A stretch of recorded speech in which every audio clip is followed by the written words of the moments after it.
काही लोकांचं अन्न तर चुकून बी खाऊ नका. 4 लोकांचं अन्न कधीच खाऊ नका.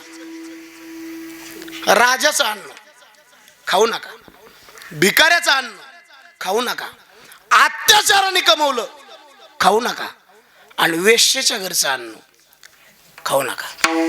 बुद्धीत भेद झाल्याशिवाय राहत नाही. हो, मग लोक म्हणतात ना हे तसलं नव्हते पण तसं वागायले. तसं नाही, ते खाण्यात चुकले. आहार बदलला की माणूस बदलला. आता हे लोक राहतात काही काही डांबरट असतात, काही काही तांबीस असतात. कशामुळे होते माहितीये का? जसा तुम्ही आहार घेता तसं माणूस बनते. नाही ते गुंड झाले, हे माणसं झाले, हे माणसंच असते तो. पण ते वाईट अन्न खाल्ल्यामुळं आहारात तसं आलं की मग तशी बुद्धी बनत चालते, आणि तसा माणूस क्रूर वागायला सुरुवात करतो. त्याची बी नशा उतारल्यावर ते बी म्हणतंय नसतं केलं तर त्या पण ते पुन्हा काय हातात नसतं.